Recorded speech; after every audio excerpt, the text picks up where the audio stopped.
Assalamualaikum warahmatullahi wabarakatuh. Alhamdulillah. Wassalatu wassalamu ala rasulillah Sayyiduna Muhammad ibni Abdillah wa ala alihi wa sahbihi wa mawala amma ba'd. Selamat malam kepada semuanya, guru-guru, rekan, sahabat, kawan, dan tentunya semua dari pemirsa yang selalu setia mengikuti di channel Ahmad Zaki Sena ini dalam kajian ilmu tasawuf, jati diri, dan spiritual. Semoga kita semua selalu mendapatkan limpahan, keberkahan, kasih sayang Allah, perlindungan, dan pula kesehatan yang sempurna lahir batin, dan diberikan kelancaran rizkinya untuk beribadah kepada Allah. Amin ya rabbal alamin. Pada malam kali ini saya akan membahas tentang awaluddin ma'rifatullah bil istiqon. Sebagaimana di dalam suatu kalimah yang begitu mendalam, wajibu alal insan ma'rifatullah bil istiqon, yaitu wajibnya manusia itu adalah mengenal Allah dengan keyakinan yang benar, atau awaluddin ma'rifatullah. Pertama-tama kita di dalam menanjaki atau mengerjakan suatu agama itu adalah mengenal siapa yang kita sembah, yaitu ma'rifatullah. Sebagaimana Kangjeng Nabi Muhammad SAW itu dalam latar belakang dakwahnya di Mekah itu selama 13 tahun beliau begitu gencarnya, begitu sangat intensifnya, begitu sangat semangat dan gigihnya untuk mengajarkan kepada kaum muslimin wal muslimat dan para sahabat-sahabatnya untuk menekankan, untuk memberikan suatu pemahaman tentang keimanan atau ketauhidan kepada Allah, sehingga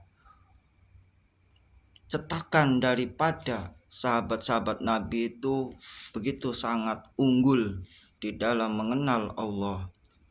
Pun pula Kangjeng Nabi Muhammad SAW itu di dalam memberikan suatu ajaran keimanannya itu kepada sahabat Nabi Muhammad SAW, sehingga mereka semua para sahabat dikenal dengan kelompok as-sabiqul awwalun, orang-orang yang paling pertama dan memiliki suatu keunggulan dalam berakidah, dalam beriman kepada Allah.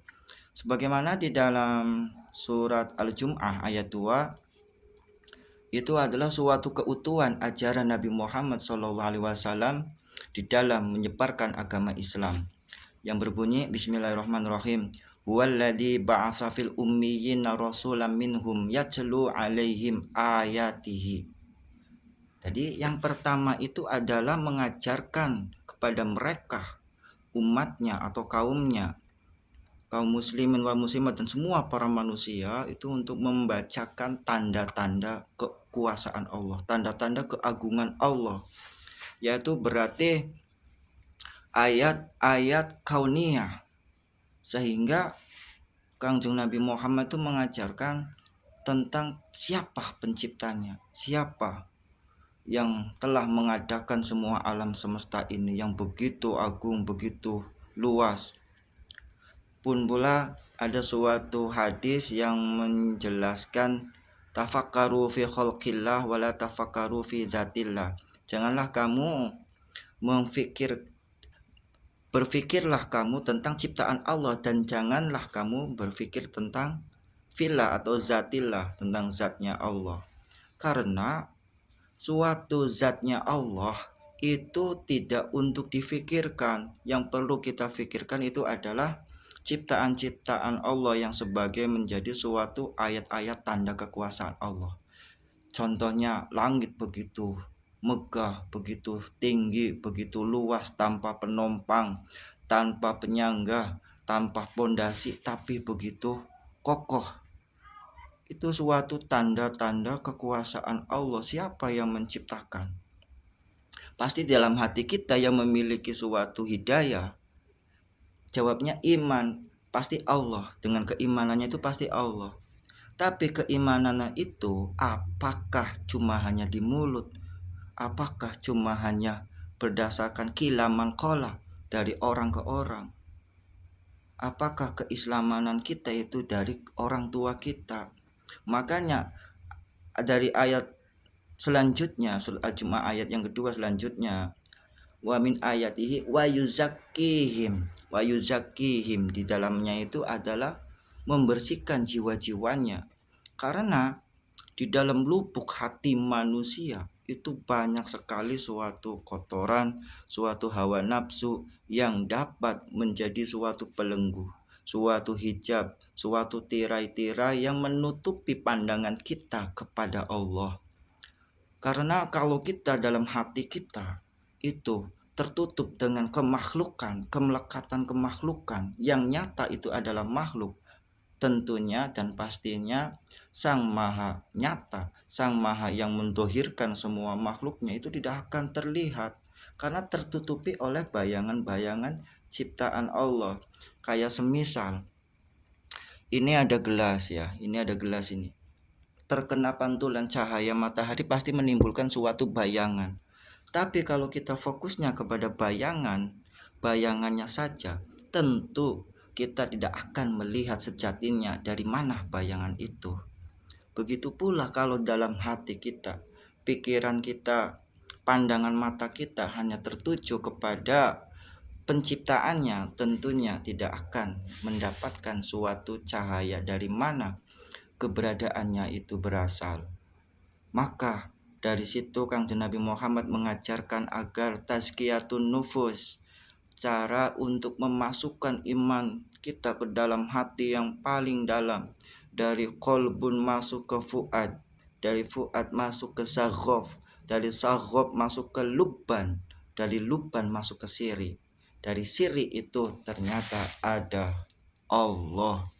Makanya kalau kita meyakini bahwa yang menciptakan langit itu adalah Allah, pasti di dalam hatinya sudah mendapatkan hidayah, sudah menyatakan keyakinan bahwa ada Allah. Tapi kalau di dalam hatinya tidak ada asma Allah, tidak ada cahaya Allah, tentunya tidak akan bisa mengetahui itu semua dalam kebimbangan, dalam kerancuan, dalam kebimbangan dan kesesatan.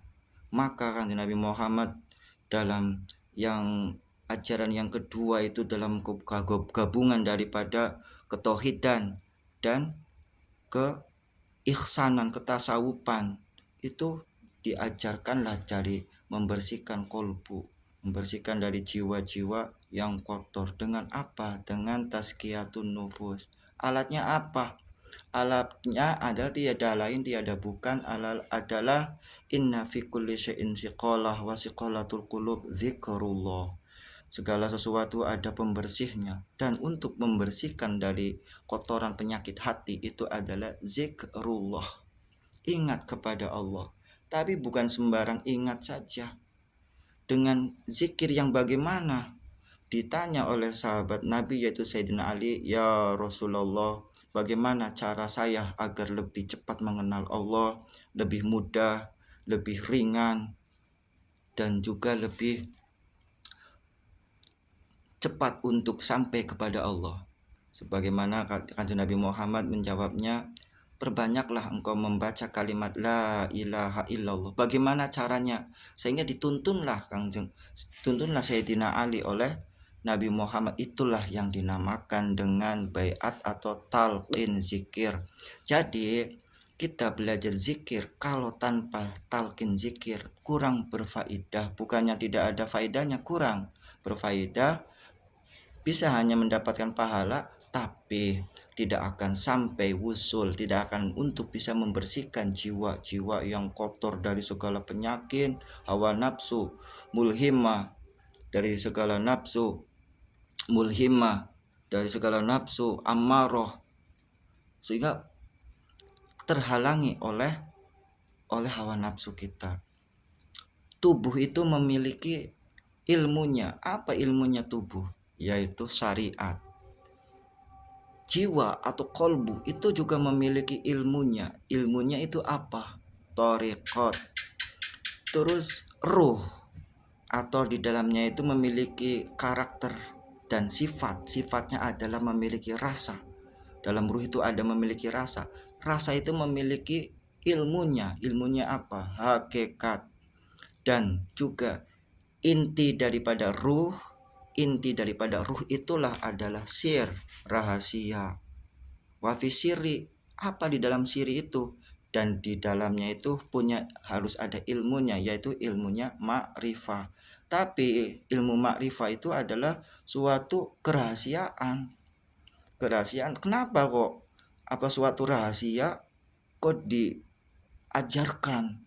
Karena itu adalah perintah daripada Allah Subhanahu wa taala di dalam hadis qudsi, kuntu kanzan makhfiyan fa akhbabtu li ay u'rifa. Sesungguhnya saya itu adalah suatu rahasia.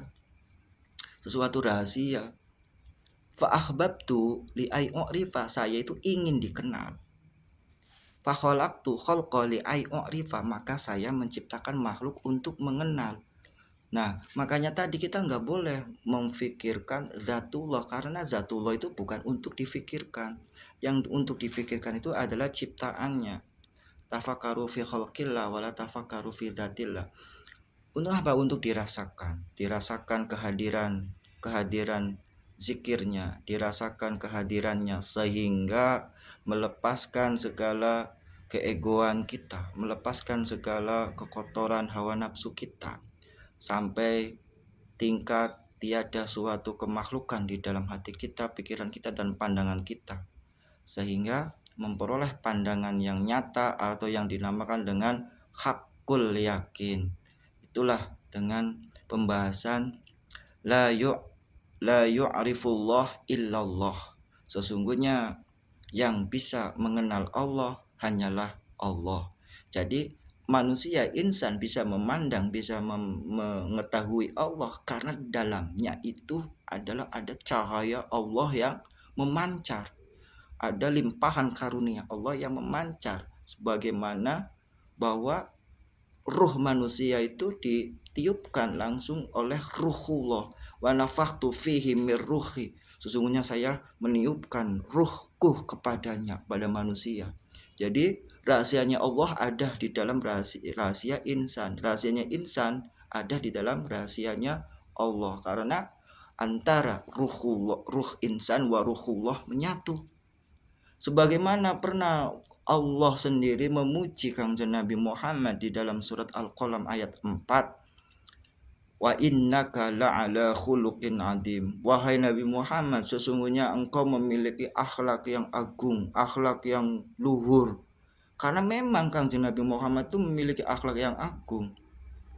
Dihina, dicaci, dimaki, dilempari, dan dizolimi, dikucilkan, dikatakan orang gila, diisolasikan, itu beliau tidak ada dendam sama sekali, bahkan membalasnya dengan penuh kasih sayang, dengan penuh kebaikan, sehingga Allah Subhanahu wa taala memuji Nabi Muhammad kekasihnya, wa innaka la'ala khuluqin adim.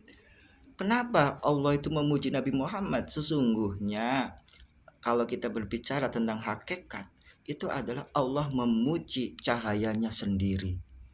Allah memuji cahayanya sendiri. Sebagaimana Nabi Muhammad pernah ditanya oleh sahabat, ya Rasulullah, siapakah engkau? Aku adalah Ahmad bila mim. Saya itu adalah Ahmad tanpa mim, berarti ahad. Antara Muhammad dengan Allah itu adalah suatu kesatuan cahaya awal.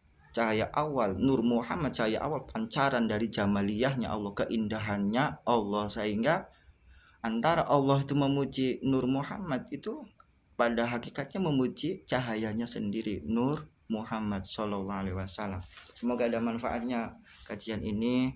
Kita semoga dilimpahkan, selalu ingat kepada Allah, jangan bosan-bosannya kita untuk selalu mengingat Allah, karena kalau kita lupa kepada Allah, bisa jadi itu memberikan suatu kelonggaran atau kesempatan bagi hawa nafsu kita untuk bekerjasama atau berkombinasi yaitu dengan sifat-sifat kesyaitanan dan sifat-sifat keiblisan dan kebinatangan yang melekat kepada diri kita, sehingga terjadi suatu keingkaran, kemungkaran, kemaksiatan kepada Allah Subhanahu wa taala.